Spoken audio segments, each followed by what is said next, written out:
Buenas tardes, hermanos. Vamos a inclinar nuestros rostros para orar al Señor. Señor Dios, Padre, Hijo y Espíritu Santo, invocamos tu santo nombre, Padre, rogándote que abras nuestras mentes, nuestros corazones, nuestros entendimientos, y que podamos, Señor nuestro, atesorar lo que tu santa palabra nos trae en esta hora. Oramos, Padre, porque sea para edificación de cada corazón y que podamos salir plenos, gozosos, Señor, porque hemos escuchado y atenderemos, Señor, tu santísima palabra. Oramos en el poderoso nombre que es sobre todo nombre, el de tu Hijo amado, nuestro Señor y Salvador, Jesús Cristo. Amén.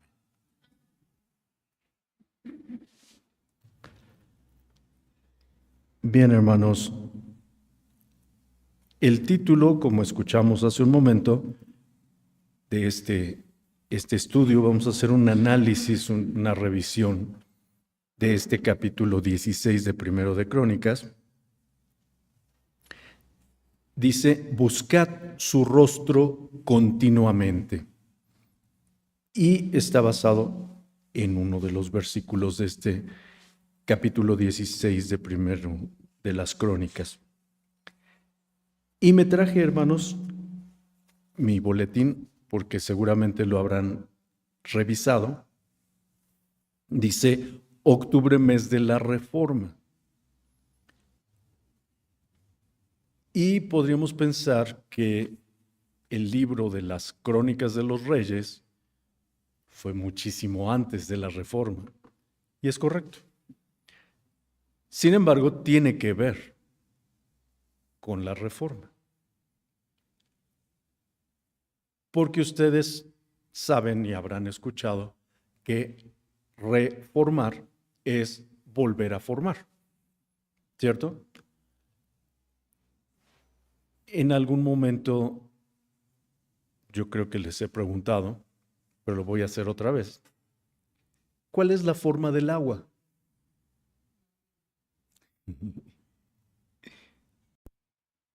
El agua toma la forma del recipiente que la contiene. Puede ser tan profundo como el mar, o muchísimo menos como una alberca, o muchísimo menos como un vasito. ¿Cierto? Ocupa la forma del recipiente que la contiene.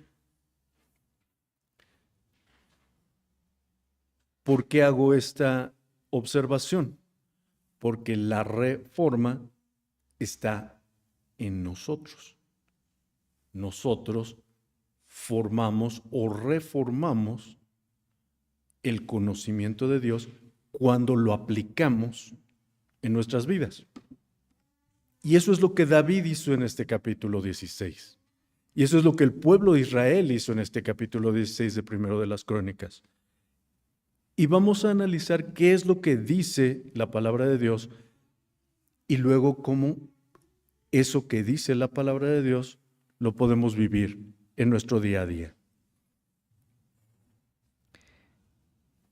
Para contextualizar el capítulo 16, vamos al capítulo 15, los primeros 2 versículos.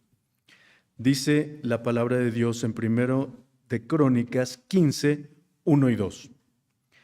Hizo también casas para sí en la ciudad de David, y labró un lugar para el arca de Dios, y tendióle una tienda. Entonces dijo David, el arca de Dios no debe ser traída sino por los levitas, porque a ellos ha elegido Jehová para que lleven el arca de Jehová y le sirvan perpetuamente.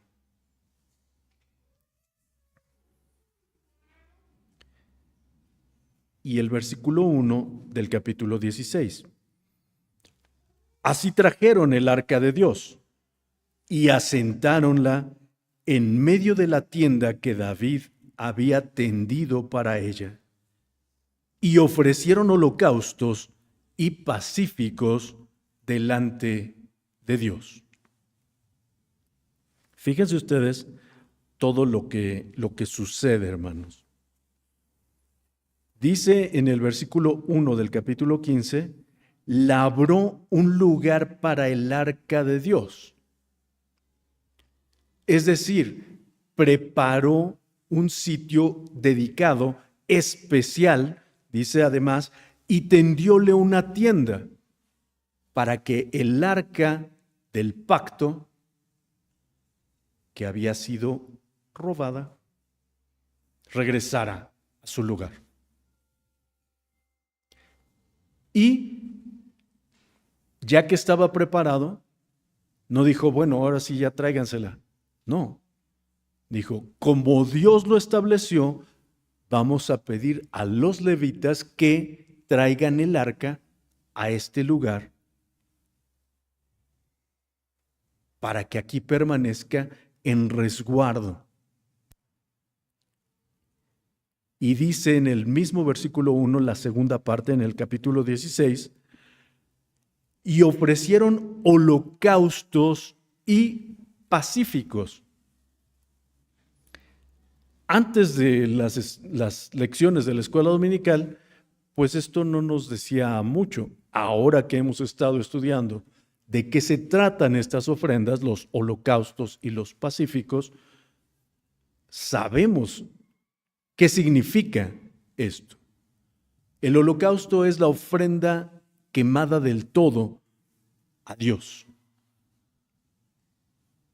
Una ofrenda dedicada exclusivamente para la alabanza y la adoración al Omnipotente. Y los pacíficos son ofrendas de paz que nos ponen o que ponían en ese momento al pueblo en paz con Dios. Los sacrificios de paces o pacíficos u ofrendas de paz, esto es lo que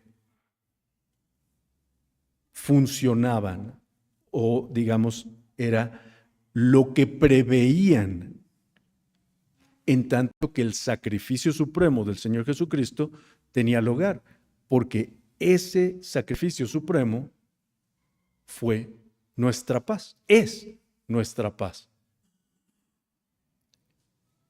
entre nosotros y Dios. El sacrificio del Señor Jesucristo es nuestra paz. En el tiempo del rey David estaba esta figura de los sacrificios de paz o los pacíficos, como se le llama aquí. Y fíjense ustedes, hermanos, dice versículos 2, 3 y 4, dicen, y como David hubo acabado de ofrecer el holocausto y los pacíficos, bendijo al pueblo en el nombre de Jehová y repartió a todo Israel, así a hombres como a mujeres, a cada uno una torta de pan y una pieza de carne y un frasco de vino. Y puso delante del arca de Jehová ministros de los levitas. Primero, se le dio a cada uno del pueblo. No estamos hablando de una fiesta de 100, 200, 300 personas, ni siquiera 1000. Todo el pueblo eran miles, ¿sí? Y a cada uno le tocó una parte de esto. Dice que le dieron a cada uno una torta de pan, una pieza de carne y un frasco de vino. Es decir, era una celebración en grande, una gran celebración para todo el pueblo. ¿Sí estamos claros, hermanos? Este es el contexto y es bien importante. Después dice, y puso delante del arca de Jehová ministros de los levitas. Ministros de los levitas, pero ¿para qué?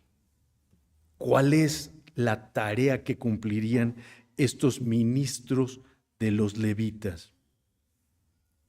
Dice la palabra de Dios, para que recordasen y confesasen y loasen a Jehová, Dios de Israel. Fíjense ustedes, recordasen, confesasen, loasen a Jehová, Dios de Israel. Es decir, los levitas fueron puestos delante del arca para confesión y poquito más adelante, para recordar primero, para confesión y para alabanza de Dios. Pero recordar, confesar y alabar o loar.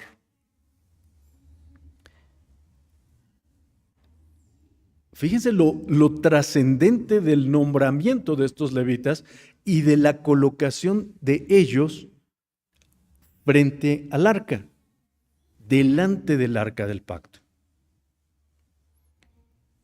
Dice, para que recordasen. ¿Por qué es importante para nosotros recordar?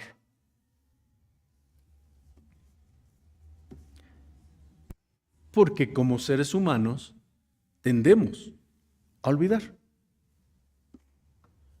No sé si les ha pasado, a mí me pasa usualmente. Digo, me acuerdo que me tenía que acordar de algo, pero ya no me acuerdo de qué. ¿No? O de repente decimos, voy a poner esto aquí para que no se me olvide. Y luego se me olvida en dónde lo puse.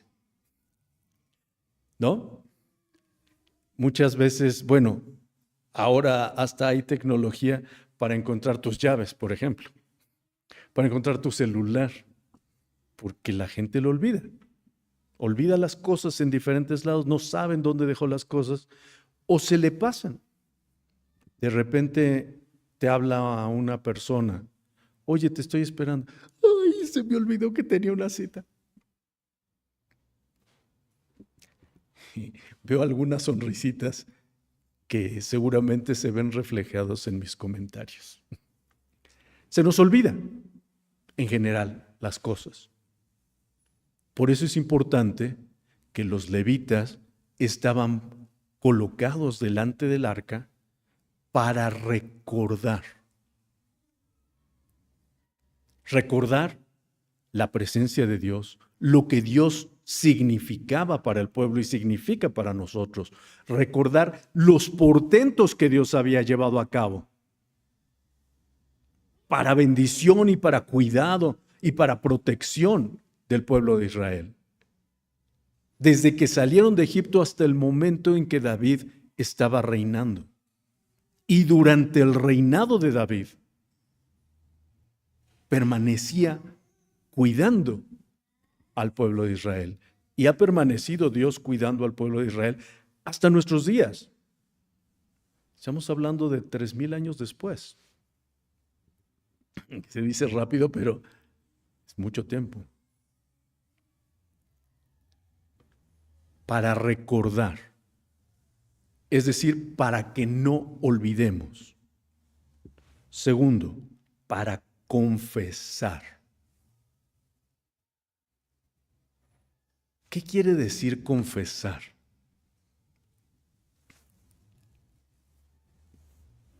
Bueno, al estar estudiando este pasaje,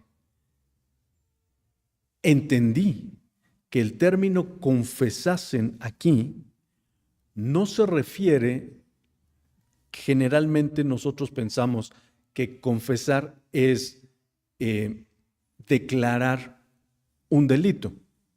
Generalmente eso pensamos, pero no necesariamente se refiere a eso, o se circunscribe nada más a ese término. Confesar sí es declarar, pero no solamente respecto de delitos. Aquí, cuando dice confesasen, quiere decir declarar los hechos los actos, los portentos que Dios había tenido con el pueblo de Israel y estar recordando a través de esa confesión lo que Dios significa para el pueblo de Israel. ¿Sí me explico, hermanos? Esa declaración es lo que la palabra de Dios se refiere con el término confesasen, que declaraban las maravillas de Dios y a través de la declaración de esas maravillas recordaban a Dios. Pero no solo en este momento, y vamos a ver de qué se trata esta trilogía de acciones, que son, como habíamos dicho, recordar, confesar y loar o alabar. Loar. ¿Y qué quiere decir loar o alabar? ¿Por qué hago el término? Porque loa ya en nuestros días es una palabra un poco en desuso realmente. Ya casi no se ocupa ese término, loar. Alabar es mucho más recurrente y por lo mismo comprensible. Pero loar significa lo mismo. Loar es dar loa, dar alabanza. ¿Pero qué significa alabanza? Alabar es reconocer a alguien por lo que ha hecho en un momento determinado. Podemos alabar a un maestro por su labor docente, podemos alabar a una cocinera por sus platillos, pero cuando nos referimos a Dios, la loa o la alabanza a Dios es por sus perfecciones, porque es Dios, por todas las maravillas que ha hecho para nosotros, con nosotros y en nosotros. Nosotros alabamos a Dios con nuestras propias vidas.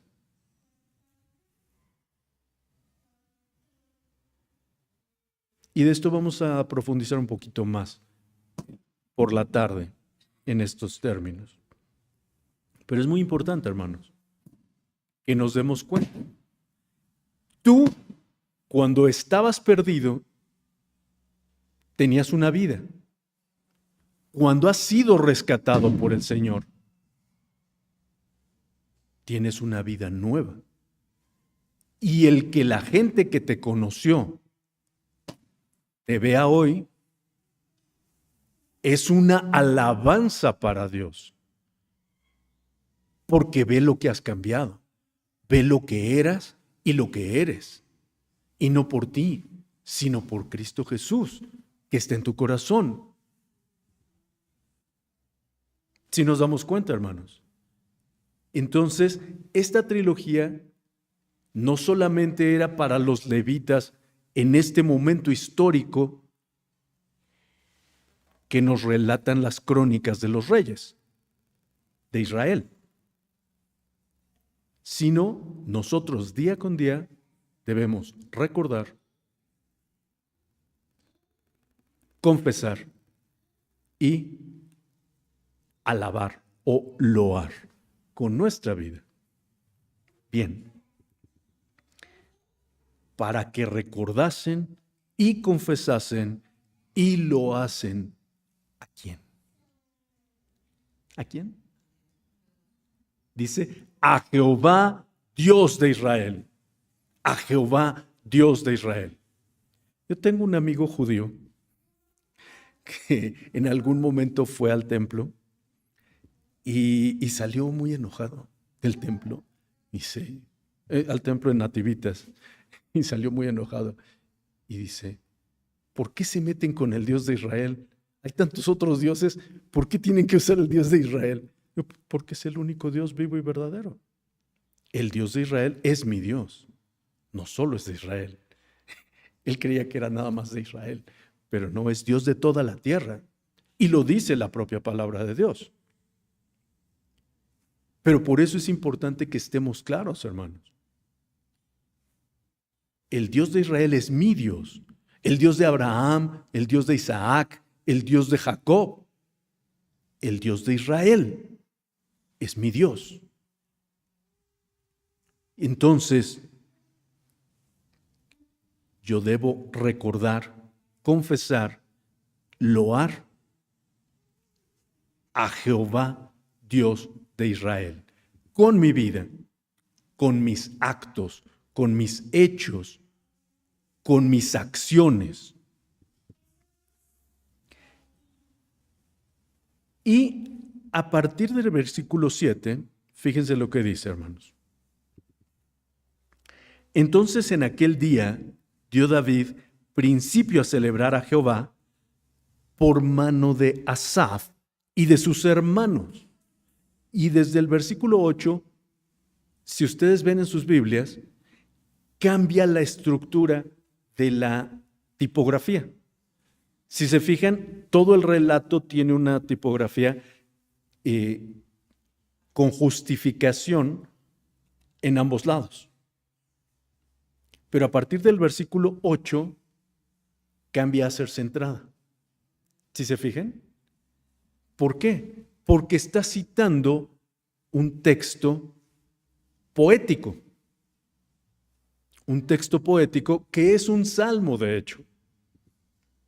Y si ustedes comparan los versículos 8 al 36, van a encontrar un salmo equivalente. Es el Salmo 105, Salmo 105, si no me equivoco. Y fíjense ustedes cómo dice el versículo 8. Confesad a Jehová, invocad su nombre, haced notorias en los pueblos sus obras. Confesad a Jehová. Sin perder primero de Crónicas 16, vamos al Salmo 105.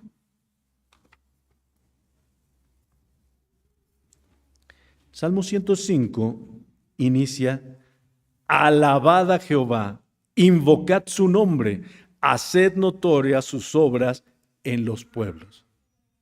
¿Se fijan cuál es la diferencia entre primero de Crónicas y el Salmo 105? ¿Qué dice el versículo 8? La primera palabra del versículo 8. Confesad. Y la primera palabra del versículo 1 del capítulo 105 del Salmo 105, alabad. ¿Sí se dan cuenta, hermanos?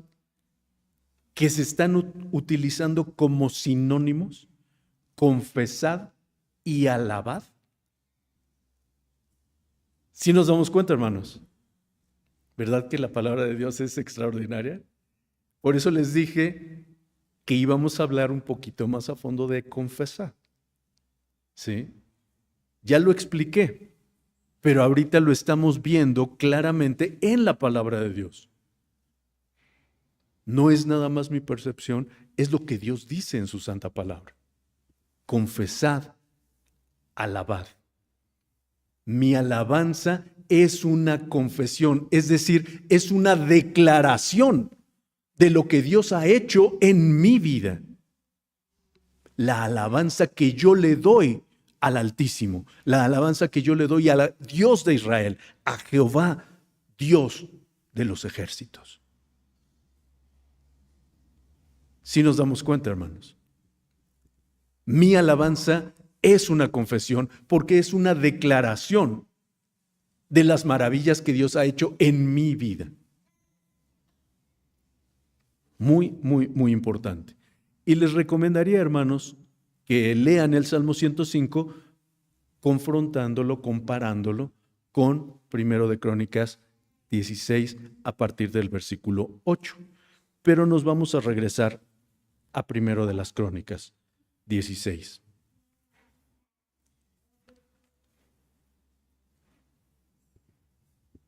Acabamos de leer el versículo 8 Vamos a continuar con los versículos subsecuentes. Dice, cantad a él, cantadle salmos, hablad de todas sus maravillas. Cantad a él, cantadle salmos, hablad de todas sus maravillas. Todo esto es básicamente confesar. Si estamos claros, hermanos, confesar las maravillas de Dios, confesar lo que Dios ha hecho en nuestras vidas. Si escuchamos las oraciones hace un momento, las oraciones de muchos de nuestros hermanos, dicen, damos gracias a Dios porque recibimos bendiciones, porque tenemos salud, porque tenemos vida, porque tenemos su provisión, etc. Esas son alabanzas, esas son confesiones de los portentos y las maravillas que Dios ha hecho en mi vida. Y es lo que debemos hacer continuamente, constantemente, consistentemente. Y por eso, hermanos, dice en el versículo 10, gloriaos en su santo nombre, alégrese el corazón de los que buscan a Jehová. Buscad a Jehová y su fortaleza. Y para concluir este versículo 11, dice el título de este estudio. Buscad su rostro continuamente. Buscad su rostro continuamente. Pero no nos adelantemos. Versículo 10. Gloriaos en su santo nombre. Pero después dice una palabra que en general, en nuestros días, se ha perdido y se ha olvidado en mucho. Recientemente he escuchado a muchas personas que dicen, ya ni oigo las noticias, porque son puras malas noticias. ¿Y qué tiene que ver esto con la palabra en cuestión? Pues que la gente está enojada, está triste, está cabizbaja, está desesperada, está siempre molesta, consistentemente molesta. Pero rara vez, difícilmente, improbablemente de hecho, alegre. Es más, no sé si lo han visto ustedes, pero la gente se enoja porque uno esté alegre. ¿No? ¿Sí tú de qué te ríes? No me río, simplemente estoy a gusto, estoy bien, estoy feliz. ¿Y por qué? Porque tengo muchas razones para darle gracias a Dios y eso me hace sentir agradecido, pero gozoso por ser receptor de las bendiciones de Dios. Y eso es lo que dice la palabra de Dios. Alégrense. Alégrense el corazón, alégrese el corazón de los que buscan a Jehová. ¿Por qué la gente no está alegre? Porque no busca a Jehová. Porque ni siquiera lo tienen en su noticia. Porque no les importa. Porque se sienten por encima de Jehová. Suena fuerte, ¿eh? Pero ¿saben quién fue el primero que se sintió así? Sí saben, seguro que saben. Empieza con Sata y termina con Nas. Sí, él fue el primero que se sintió por encima de Jehová. Y vamos a escucharlo de sus propios labios en Isaías 14, vamos, hermanos. Para que nos demos cuenta del corazón de Satanás. A partir del versículo 12 de Isaías 14 dice, ¿Cómo caíste del cielo, oh lucero, hijo de la mañana? Cortado fuiste por tierra, tú que debilitabas las gentes. Tú que decías en tu corazón, y voy a parafrasear, hermanos, yo subiré al cielo, en lo alto junto a las estrellas de Dios, yo ensalzaré mi solio, y en el monte del testimonio yo me sentaré a los lados del aquilón. Sobre las alturas de las nubes yo subiré, y yo seré semejante al Altísimo. Eso es lo que decía ese querubín que hoy conocemos como Satanás. Y eso es lo que dice hoy la gente, que ellos son más importantes, ellos son, de hecho, recuerdo que hace pues ya bastante tiempo, veía una entrevista a un actor. Este era un programa especializado en entrevistas a actores con largas trayectorias muy, muy prominentes. Y siempre la última pregunta de las entrevistas que hacía este personaje, les preguntaba, si es que existe Dios, así preguntaba el entrevistador, si es que existe Dios y si es que existe el cielo, ¿qué le dirías cuando llegues al cielo? Yo preguntaría, si es que llegas al cielo, ¿no? Esa es otra cosa. Pero bueno. Y este actor, seguramente lo conocen, es Robert De Niro. Este actor se atrevió a decir, y le preguntaría, ¿dónde has estado? Tienes muchas cosas que explicar. Yo abrí así los ojos y dije, ¿qué te crees tú? ¿Cómo te atreves a siquiera pensar, no solo decir, sino a siquiera pensar que tú, hombre limitado, finito, polvo del polvo, puedes cuestionar al creador del universo? ¿Qué te hace pensar que puedes estar encima, por encima de Dios, como para que te tenga que dar explicaciones?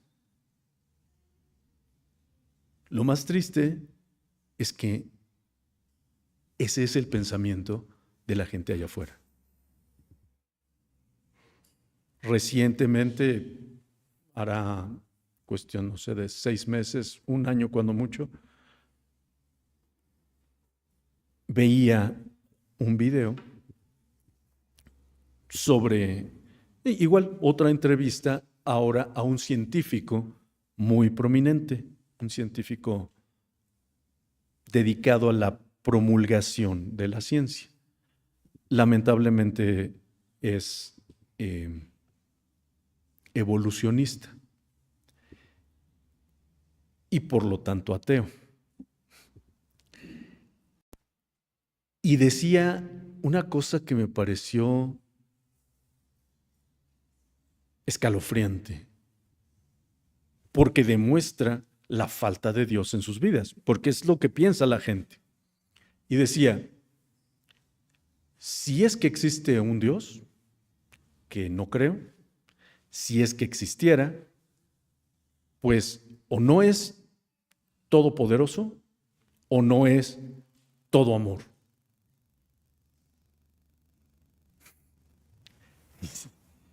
¿Cómo se le ocurre a este señor, con todo el conocimiento que puede tener, no tener a Dios en su noticia?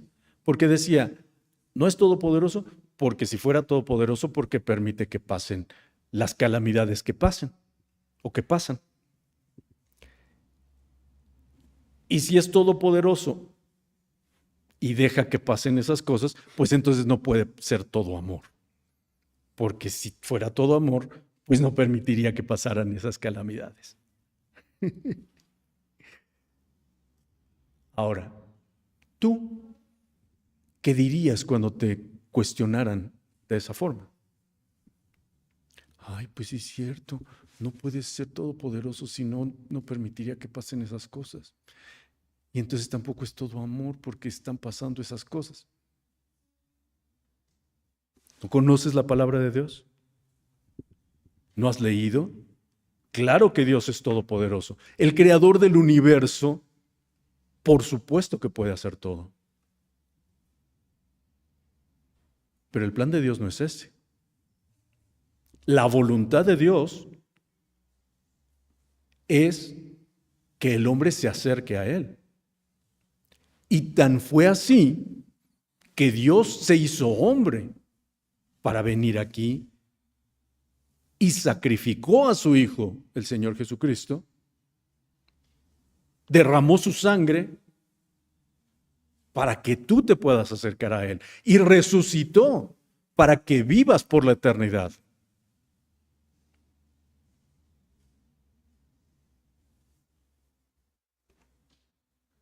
¿Quién es el que no tiene a Dios en su noticia? El hombre. ¿Por qué existe la maldad? Por el hombre. ¿O no? Van a decir, es que Satanás tentó a Eva. ¿Y quién cayó? Eva y Adán.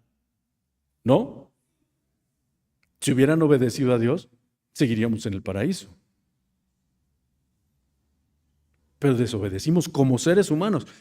Y hasta el día de hoy seguimos desobedeciendo. ¿O quién le enseña a los niños a hacer berrinches cuando tienen meses de nacidos? El pecado que tenemos dentro. Si estamos claros, hermanos. Estos dos ejemplos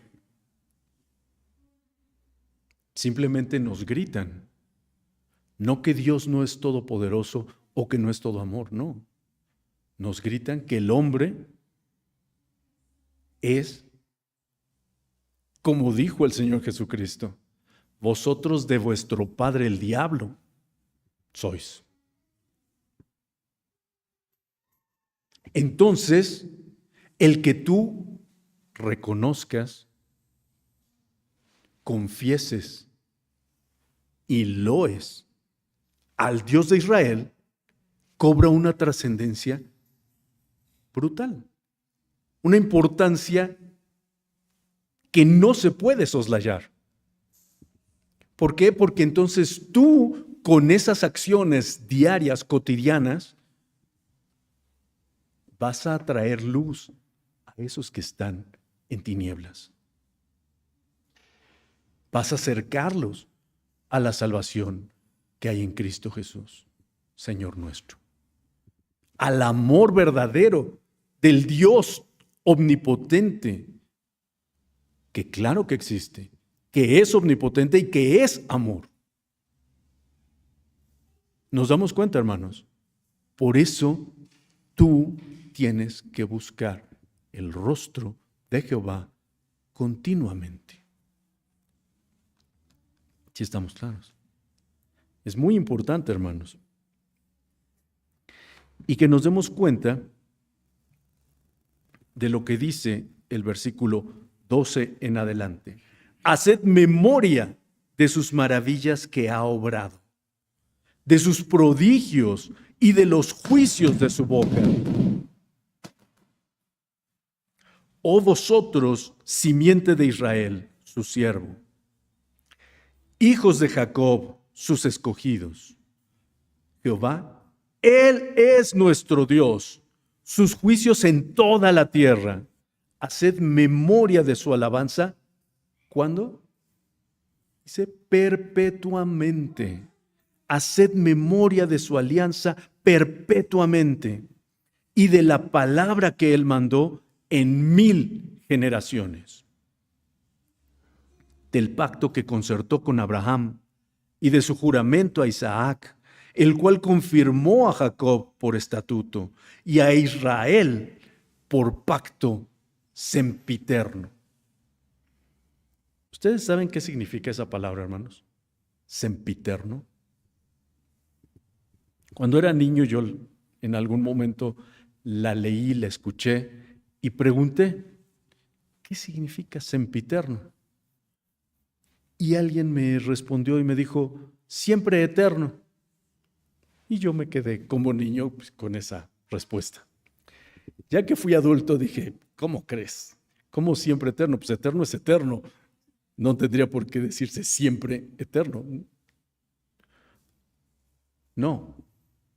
El término sempiterno se diferencia del término eterno, pues primero por su diferencial semántico, ese sempi,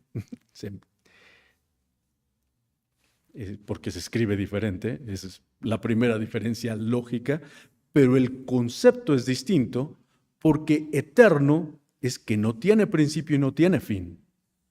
Pero sempiterno quiere decir que tuvo un principio, pero no tiene fin.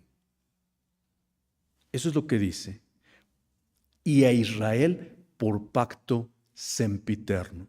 El pacto empezó con Abraham, pero no tiene fin. Por eso es sempiterno. Permanece, continúa. No tiene forma de acabar, concluir, terminar.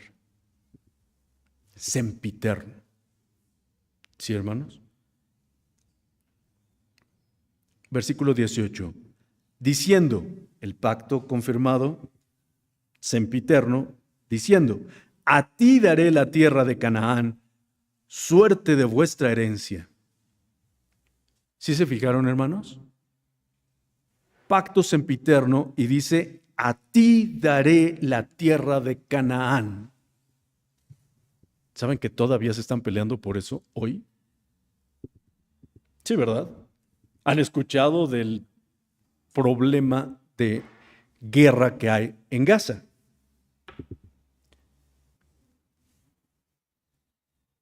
Lo que todos los pro-palestinos no saben es que Dios tiene siempre la última palabra. Y aunque el mundo esté entero, esté en contra de Israel, Dios nos enseña, si Dios por nosotros, ¿quién contra nosotros? El pacto sempiterno de Dios hoy se sigue cumpliendo. Hoy ustedes han visto cómo en contra de todas las estadísticas, el domo de hierro protegió al Estado de Israel. Y no fue el domo de hierro, no fue la tecnología tan avanzada que tienen los israelíes. No, fue Dios que los protegió. Es Dios el que está por Israel y es el enemigo el que está en contra de Israel. El pacto sempiterno de Dios a Abraham, Isaac, Jacob, a quien renombró como Israel, es sempiterno y sigue vigente hoy y seguirá hasta el fin de nuestros días, de los días de el planeta como tal, porque es promesa de Dios. Y ese es tu Dios, y ese es el Dios al que tú vienes a adorar aquí. Ese es el Dios al que debemos confesar, recordar, confesar y loar. Ese es el Dios de Israel, que es mi Dios y es tu Dios.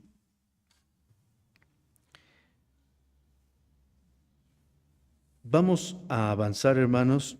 Les recomiendo nuevamente que ustedes vayan revisando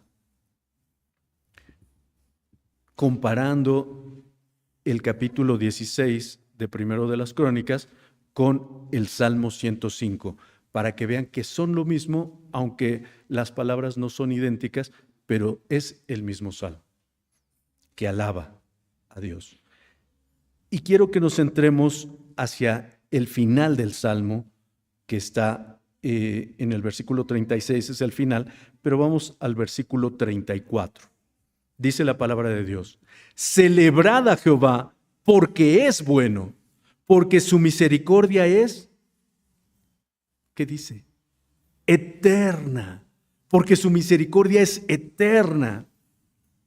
Y decid, ¿qué decimos? Sálvanos, oh Dios, salud nuestra.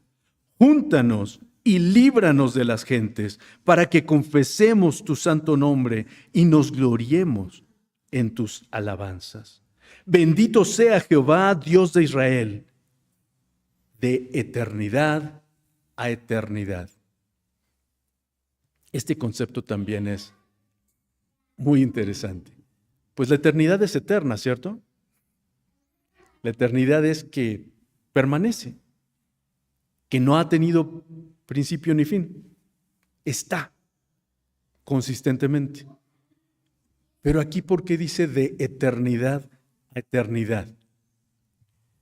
Porque desde nuestra perspectiva humana, nuestra finitud, nuestra limitación como seres humanos, tenemos eternidad hacia atrás de nosotros y eternidad hacia adelante de nosotros. Es decir, la eternidad pasada y la eternidad futura, desde nuestra perspectiva. Por eso, Dios se revela en términos como estos, de eternidad a eternidad, para que nosotros comprendamos la infinitud de Dios, de eternidad a eternidad. Me encanta el concepto de que Dios, siendo omnisciente, que sabe todas las cosas, en toda la perfección que se puede tener conocimiento, se baja a nuestras incapacidades para hacerse explícito y para que entendamos nosotros. ¿Y saben por qué lo hace? Porque Dios es amor, porque Dios te ama, porque Dios quiere que tú entiendas su palabra. Y no nos olvidemos, hermanos, porque de tal manera amó Dios al mundo. Dios es amor, es todo amor. El hombre es soberbio y no quiere reconocerlo. Soberbio como lo fue Satanás en su momento, creyéndose superior a Dios.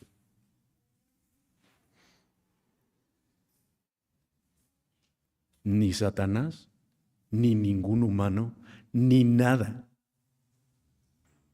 ni nadie. De hecho, aquí lo dice también.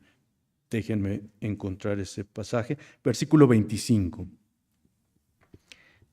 Dice: porque grande es Jehová y digno de ser grandemente loado y de ser temido sobre todos los dioses. Todos los dioses. Fíjense ustedes, hermanos, porque leímos este pasaje y pocas veces reflexionamos lo que dice. Versículo 26. Primero, de ser temido sobre todos los dioses. 26. Porque todos los dioses de los pueblos, ¿qué dice? Son nada. Fíjense, hermanos, todos los dioses,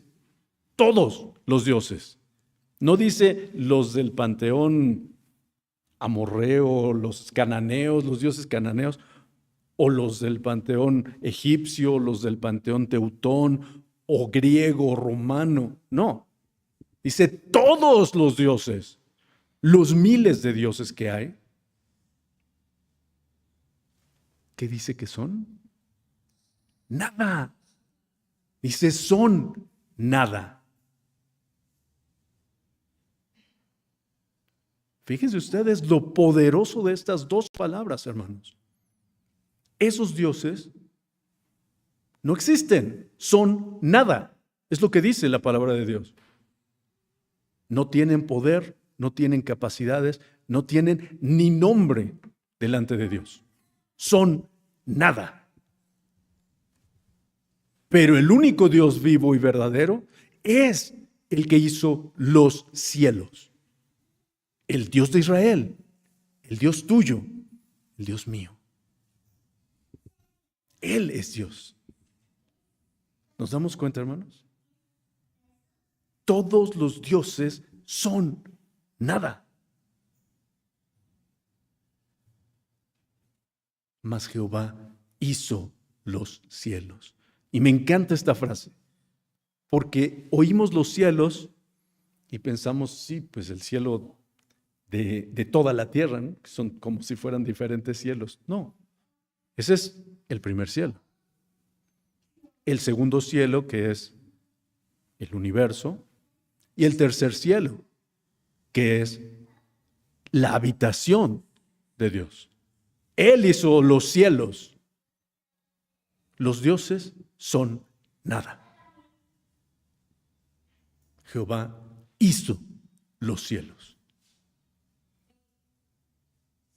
¿Nos damos cuenta de la diferencia, de la distancia, de la magnificencia por la que debemos recordar, confesar y loar a nuestro Dios continuamente?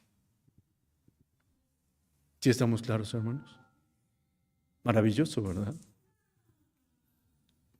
Lo más extraordinario es que ese Dios, creador de los cielos, te conoce mejor que tú.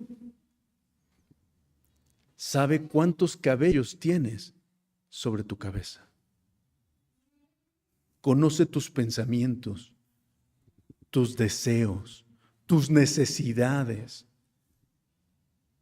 tus anhelos. Y además, quiere lo mejor para ti. Ese es un Dios de amor. Es omnipotente, todo lo puede, pero además es un Dios de amor personal, porque te ama a ti en particular, no a tu nación. Sí ama a México, sin duda, pero no es nada más a la nación, no a tu ciudad, no a la alcaldía Tlalpan, no al pueblo de Xicalco, no a la familia X o Y, sino a ti personalmente. Si ama a todos los anteriores, indudablemente. Porque de tal manera amó Dios al mundo, dice la palabra de Dios, al mundo. Pero te ama a ti en particular. Luego entonces, ¿qué debemos hacer? Lo hemos estado viendo a lo largo del capítulo. Pero, ¿cuál era el contexto? ¿Cuál es el contexto? El traslado del arca a esta nueva ubicación.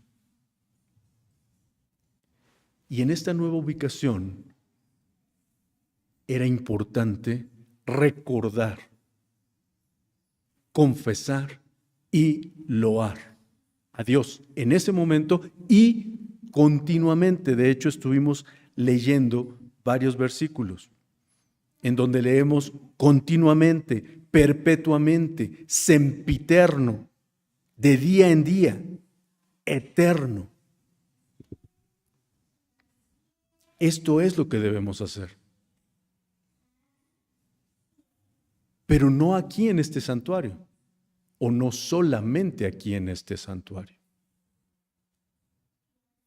Tú eres templo del Espíritu Santo. Tú, en lo personal. Ese Dios personal que te ama a ti, su Santo Espíritu habita en ti. Tú eres templo del Espíritu Santo. ¿Qué tienes que hacer? Buscar su rostro continuamente. ¿Cómo? Recordando, confesando, loando, con tu vida, con tus actos, con tus acciones, permanentemente. Tú eres templo del Espíritu Santo. Y hoy debemos prepararnos para hacer esto todos los días,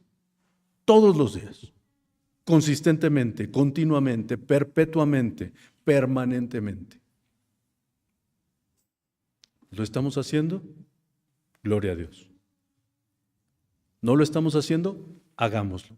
Si lo estamos haciendo, reforcémoslo, porque necesitamos vivir perpetuamente en recuerdo de todas las maravillas que Dios ha hecho en mi vida, en confesión de todas las maravillas que Dios ha hecho en mi vida y en alabanza por todas las maravillas que ha hecho Dios en mi vida y para que todos los que están a mi alrededor conozcan y reconozcan al Dios de Israel, al Dios supremo, al Dios sobre todos los dioses, que es tu Dios personal, que es mi Dios. Pero no solo es nuestro Dios, es nuestro Salvador y nuestro Señor. Dios permite, hermanos, que este análisis del primer libro de las Crónicas, capítulo 16, lo podamos traer a nuestras vidas y que vivamos consistentemente de acuerdo a lo aprendido el día de hoy. Que Dios les bendiga, hermanos.